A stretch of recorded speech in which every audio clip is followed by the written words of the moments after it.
Dear listeners, like we all talk about work life balance, but work life balance has become one of those phrases that almost makes people flinch. Like, we have heard it so many times on posters and wellness emails that it started to feel like a kind of myth, right? And something everyone talks about and nobody actually has. I mean, it's a,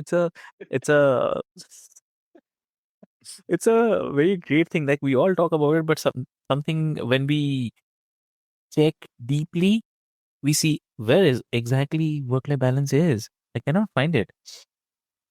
So yeah, and underneath the exhaustion is a kind of quite a problem, I'd say. And a lot of us are not just out of balance, but we are out of clarity. Yeah, we are moving fast in every direction without ever stopping to ask like what we are actually moving towards to, right? I believe a lot of you are just nodding your heads. So yeah, I'm with you. So today we are talking about how to find that clarity and how real balance differently might follow from it. So, hey, dear listeners, welcome back to another powerful episode of Healthy Mind, Healthy Life. I'm your host, Ravik, and this is the podcast where we have honest conversations about what it actually takes to feel well and live fully. And today we are talking about clarity and the work life balance. And at the same time, a practical framework that my guest created to help people actually get there, not just about talk about it. And I can definitely assure you that by the end of the discussions, I hope that you all will walk away with something real that you can use it in your daily life. And my guest brings genuine, practical wisdom to this. So please welcome my guest, Corey Jefferson. Welcome to the show. Thank you. Thank you. Thank you so much for having me on your show and allowing me to share your space and talk to your listeners. I look forward to having a great conversation today. Amazing, amazing. So, listeners, like before we get into the discussion, I'd quickly love to introduce you. So, Corey has developed an approach that he calls the COPE method, COPE, COPE method, yeah, built to help people find clarity in their lives and a healthier balance between work and everything else. So, you can understand there are a lot of things to discuss today, so I'll not take much of time. Let's get started. So, Corey, like, I want to start with something with a misconception, like, because I think work life balance, like I was mentioning, work life balance is one of the most misunderstood ideas out there. And people tend to picture it as a perfect 50-50 split, like equal hours, everything in kind of a neat proportion, and then feel like failures when life doesn't work that way. So, from your experience, what do people get most wrong about what balance actually means? What is it? So, in my experience, I think the thing that people get wrong a lot of the times is just like you said, Mm, they think it has to be perfect. They think I have to work an 8 hour workday. And then when I get mm, home, I have to do this many hours of mm, time with my family. And then I have to get this many hours of sleep. Life mm, is never like that. Just from my military experience, I was averaging a 10 to 12-hour workday. I would come home and kind of look at my dogs and make sure they have what yeah. they needed. And then Mm, I would probably get maybe 4 or 5 hours of sleep. So, in high stress environments like that, it's very, very tough to have a good work life balance. And in reality, work life balance really just comes down to two words, in my opinion, and that is being intentionally selfish. In order to have a quote unquote perfect, even though I don't believe in the word perfect because nothing's perfect, in order to have a good work life balance, you have to be intentionally selfish with your time. Meaning, when you're not at work, you are not at work. That is perfect mm, work life balance. It like even if you only have 2 hours of your free time at night, those 2 hours you do what you want to do. You pour back into yourself. You're intentionally selfish with your time. You're not checking emails. You're not, planning for the next day because you should have did that during the other 8 hours you were at work or however long you were at work. This is your time. This is your time to mm, refill your cup so that you can go pour into other people. So I think being intentionally selfish with your time allows you that adequate amount of space so that you can continue to pour back into yourself so that you can keep going. That to me is perfect work life balance. To me. Hmm, that's interesting. And when someone lets go of that perfect split idea, then what do you think? What shifts for them? I think once people let go of the idea and stop trying to believe the lie that we've all been told as far as, you have to equally split your time. I feel like it just makes life more A realistic and B more comfortable because you have realistic expectations. Sometimes perfect work-life balance is going to be I just got home from a tough day, you know, me pouring into myself is me going to bed early. A lot of people feel like I felt like this for the longest time when I was in the military. I felt like, okay, I worked hard all week. It's the weekend. I have to do something. A lot of the times, doing nothing is something. That's resetting. That's recharging your battery. A lot of people feel guilty because they put 40, 50 hours in during the week and then on the weekend, they're too tired to do anything. No, don't feel guilty. That is the time for you to reset. Maybe you needed a day in the bed or a day to where you kind of just had a lazy day at home. I have those days quite frequently by choice and, inadvertently. And that's just what it is. Sometimes you just have to take that step back and just allow your body to get the proper rest. Like I said, for a long time, I thought that, okay, I'm not at work. I have to enjoy my free time. And that to me caused a lot of sleep issues, especially when I was in the military, because I would be getting off work 6, 7 o'clock. And I'm like, okay, I owe myself at least 6 hours of free time. So I'm going to bed at like 1, 2 in the morning and I'm getting back up at 5, 6 o'clock in the morning and kind of just repeating the process. After a while, that just takes its toll on your body, period, just physically. Not to include mentally, but physically, like your body just starts to just move and act very differently. True. And I have to say that, I mean, this is a really, really freeing frame because I think a lot of people listening, they have been chasing a kind of chasing their version of balance that was never realistic, and Mhm. obviously beating themselves up for not hitting it. So yeah, definitely true. Yeah. And like at the same time, if you just go a little bit deeper on the surface, like being out of balance looks like being overworked or too busy. But Mhm.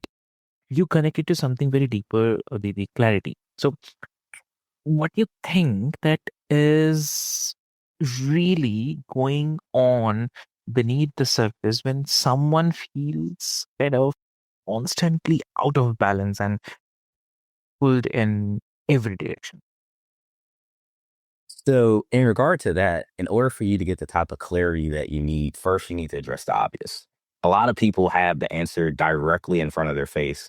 And like I said, we continue to lie to ourselves and ignore it. So, once you address the obvious, that's kind of like that instant gratification, that instant clarity.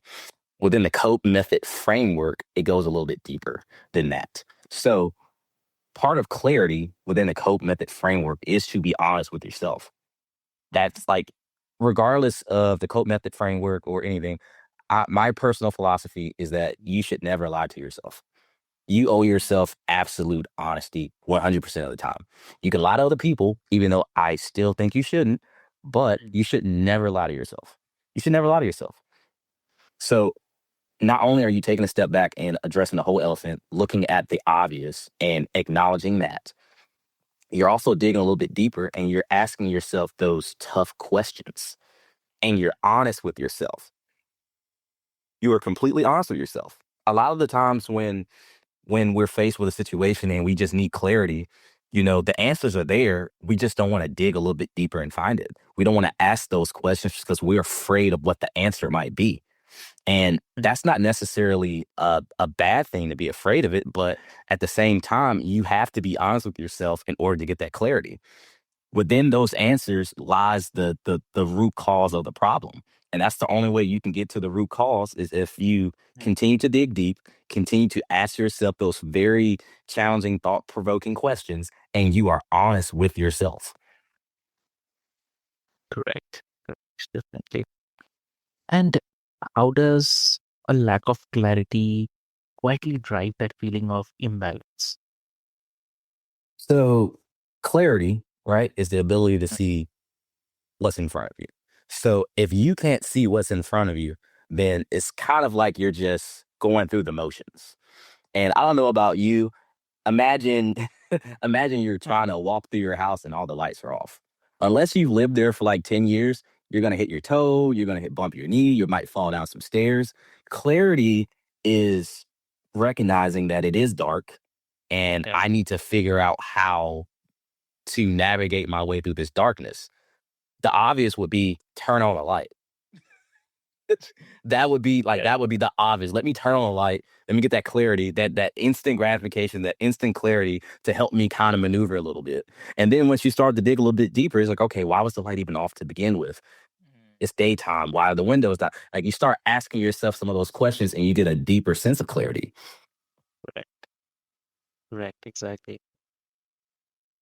We talk about the daily life, right? That's where everything lives. So for someone who is listening who feels that the lack of clarity and balance, where does it usually show up first in their in their daily life, basically? So, speaking from personal experience, my lack of clarity, it showed up in the bad decisions that I was just making on a day-to-day basis. So, my personal philosophy is whenever someone makes a bad decision, is usually guided by fear because you're afraid. Mm. You are afraid, so you make irrational decision. If you have clarity, you can clearly see what you should do, and it eliminates fear almost completely. Fear doesn't go away forever, but you can keep it at bay. You can keep it at bay long enough to make the right choice. So, circling back, it all comes down to people being Mm. afraid to, to make the right decision. And when you have that clarity, you can clearly see what you should do and what you shouldn't do. When we have that clarity, you are not acting out of fear. You are not letting fear guide your steps. You're not letting fear make your decisions. You're making your decisions. Mm. You're more in control of your life that way. I don't know about you, but I love being in control of my life. I used to call myself a perfectionist, meaning I wanted my hand in every single pot because I wanted as much control over my outcomes as possible. And clarity is one of the ways that you can kind of gauge how much control you can actually have in a situation. Yeah. And for the practical one, like for someone who notices those signs, so then what will be the one small thing that they could actually do that day to bring a bit of clarity back? So, what I do on a day to day basis is the first, the most obvious thing is to not lie to yourself. Mm. If you don't know what's going on, you have to admit that because that's the only way you can figure things out. If you continue to feed into the lie and you know navigate blindly, you'll never get clarity. Second thing, deal with things as they come. That's a big one. A lot of the times we're blinded by emotions and other stressors and everything in between, and it just clouds our judgment, it clouds our vision because we're not dealing with it as it comes. We're compartmentalizing a lot of this Yeah. stuff. I know I did that for the majority of my military career, and it worked for a little bit, but as with anything dealing with compartmentalization, the box is always too small. And that Mm. was a trickle down effect, at least in my personal life. And, it caused me to make a lot of irrational decisions because, I was guided by fear. I didn't have clarity. I didn't, I couldn't see what was right in front of me. I couldn't see what was right or wrong. Like I was just very indecisive. So I was just following wherever fear led, I followed. So Correct.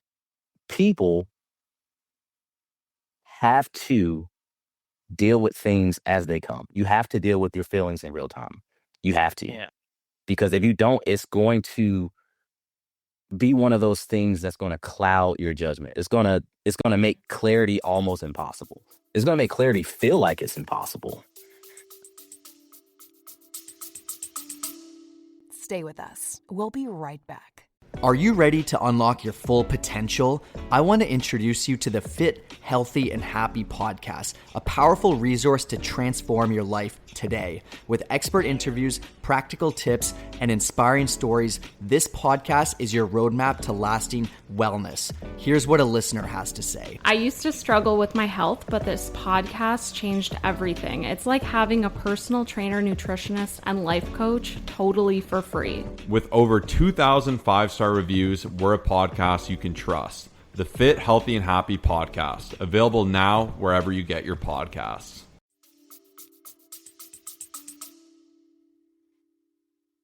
True. I love that it's small and doable, and because when you're overwhelmed, like find balance is far too big to act on. But what you said is something a person can actually do in the middle of a busy day as well, right? So that is exactly the kind of step people can hold on to.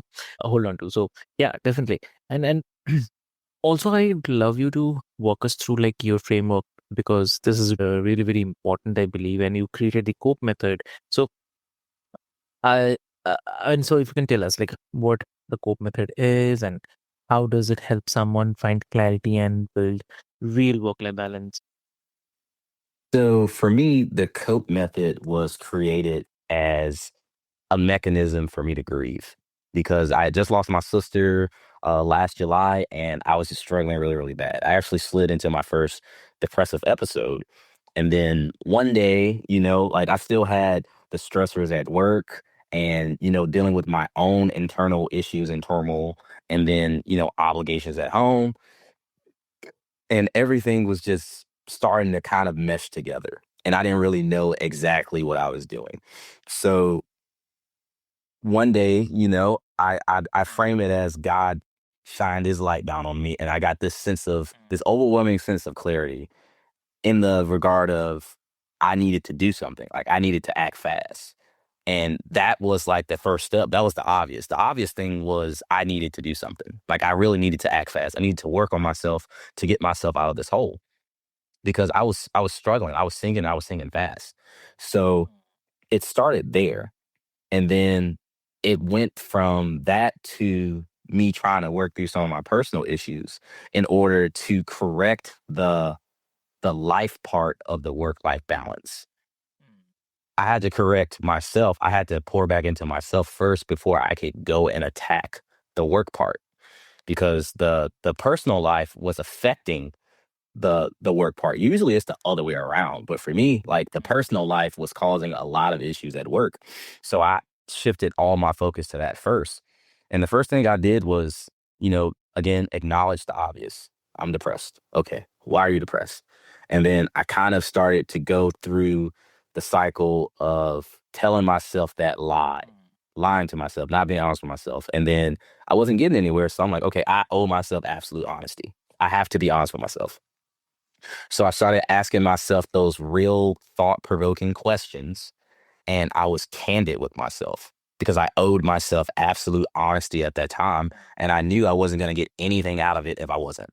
So once I did that, I got to the root cause of my depression.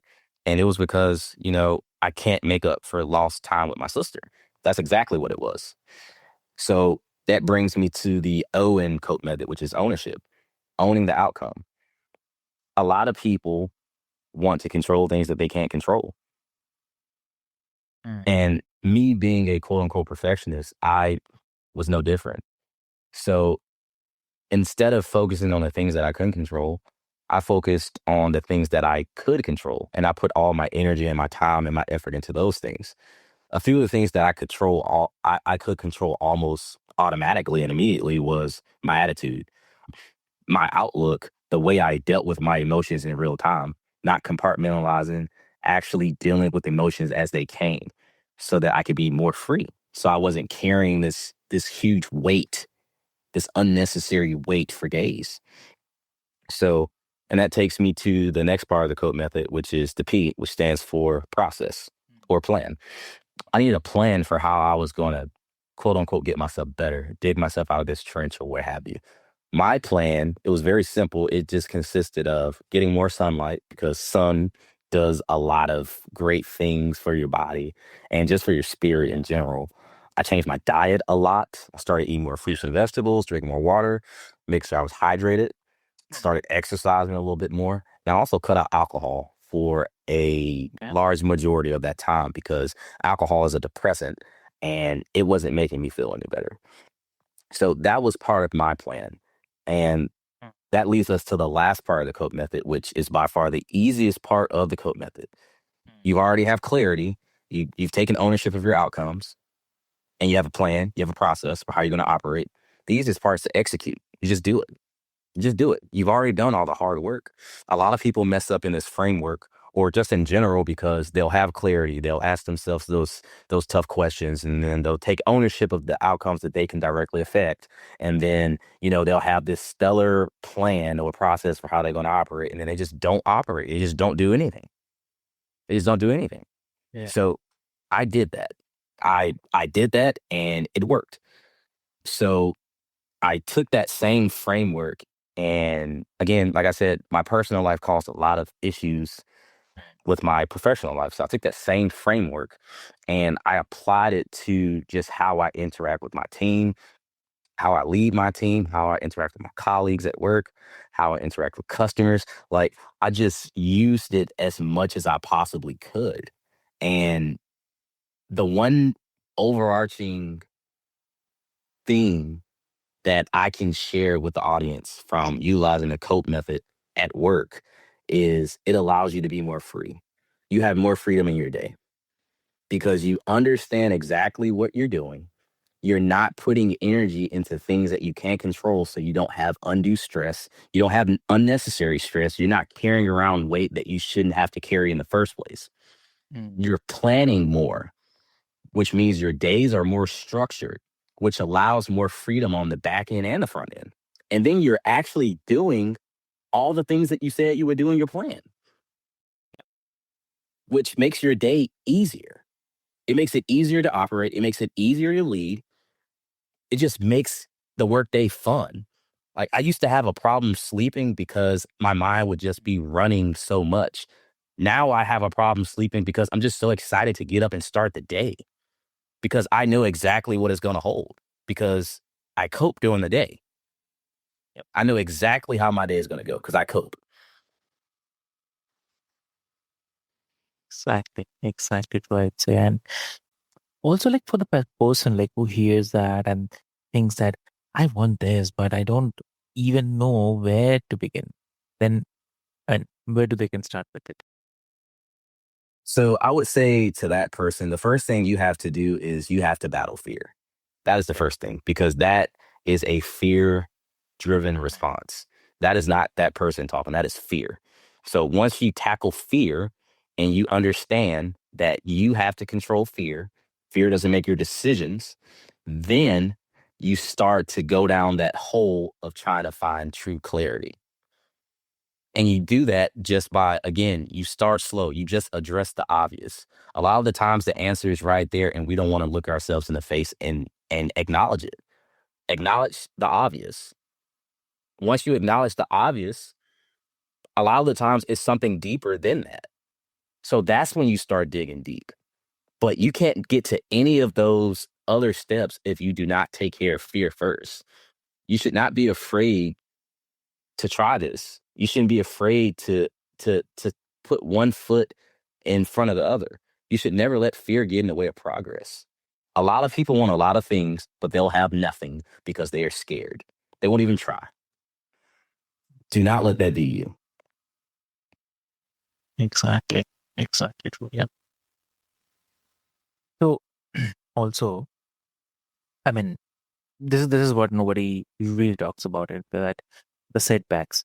So the weak, the old patterns or the chaos returns, the busy seasons that throws everything off.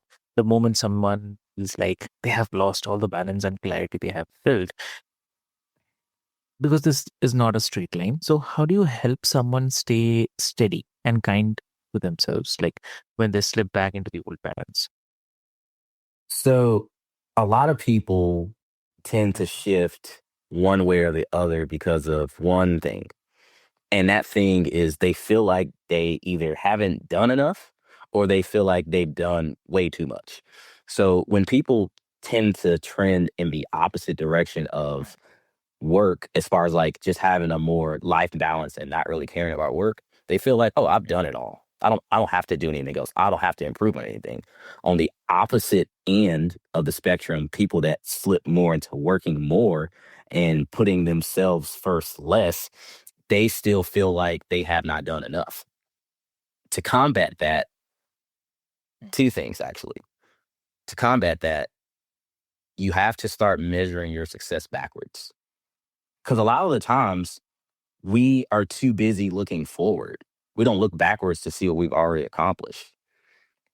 The second thing is you have to write down your wins. Like you have to write down those small victories. Those are the things that are going to keep you motivated, not only in, your professional life, but also in your personal life. Like I take time out of my day every single day to write down 3 to 5 things that I accomplished at work and 3 to 5 things that I accomplished just personally for myself. And that helps me that helps me keep myself motivated.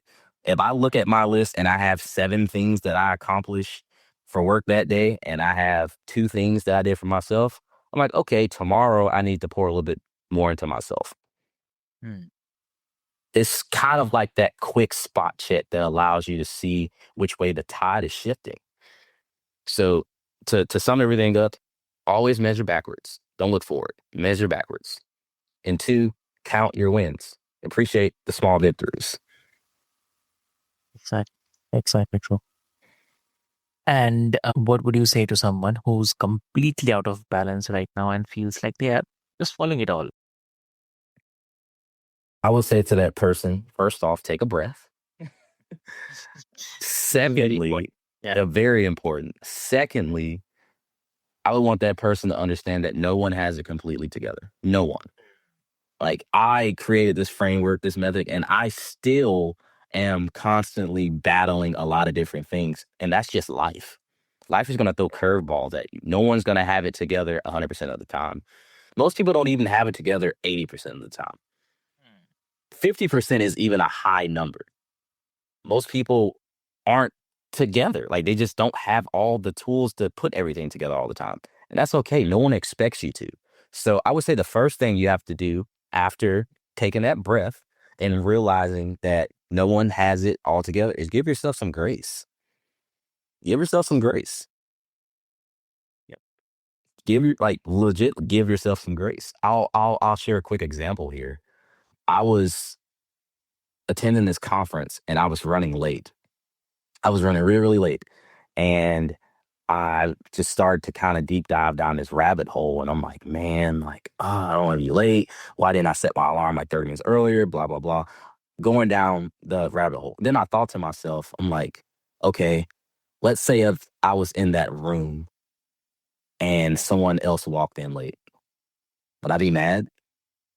No, I would give them grace. And then I thought to myself, and I'm like, then why am I not giving myself grace? Why not?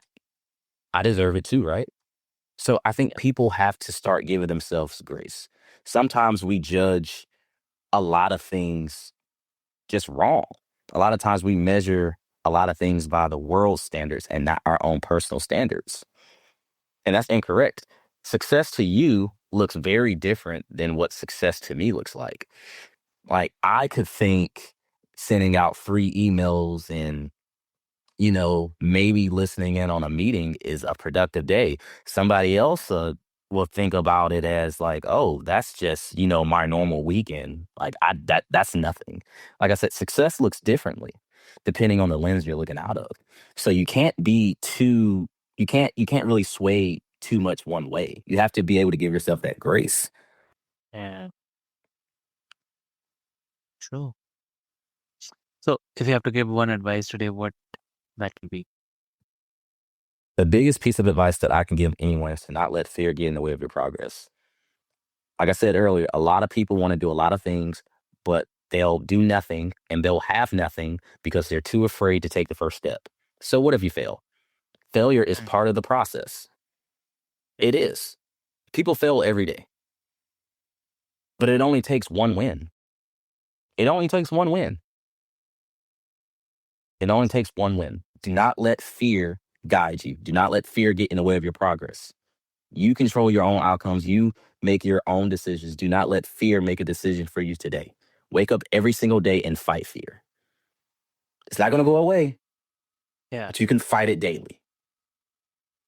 very true. Yeah, exactly. I mean, see how these things are very important, right? I mean, I believe people who are listening, they're definitely feeling it and they can actually relate with what is happening with them and what they should follow. So that is a very great part about it. Yeah. So Absolutely. exactly, and it's really really great having conversation with you. And if listeners wants to connect with you, what will be the great connection? So, if listeners want to connect with me personally, you can follow my company's X page, and that is at Esther Media Group, and group is spelled GRP. Again, that is Mhm. at Esther Media Group, and group is spelled GRP. Also, you can head over to our company website. We have a lot of good resources and information on there, and that is going to be esthermediagroup.org. Again, that is esthermediagroup.org. Perfect, perfect, lovely. So, dear listeners, what I'll do is I'll put all the links, details, everything into the show notes for easy reference. And with this, definitely, I have to say, Corey, like, thank you so much for this. Like, giving people an actual practical method instead of just the usual vague advice about the balance is exactly I mean, what so many people actually need, right? So, and then for everyone who is listening, if your life has felt out balance lately, then here's one small step differently. I would suggest that before you try to recognize your whole schedule, just pause and get clear on just one thing. What actually matters most to you right now, right? And let that answer guide one decision this week. So clarity first and the balance tends to follow for sure. So I'll see you in the next episode in Healthy Life. Till then, be happy and keep smiling. Thank you so much.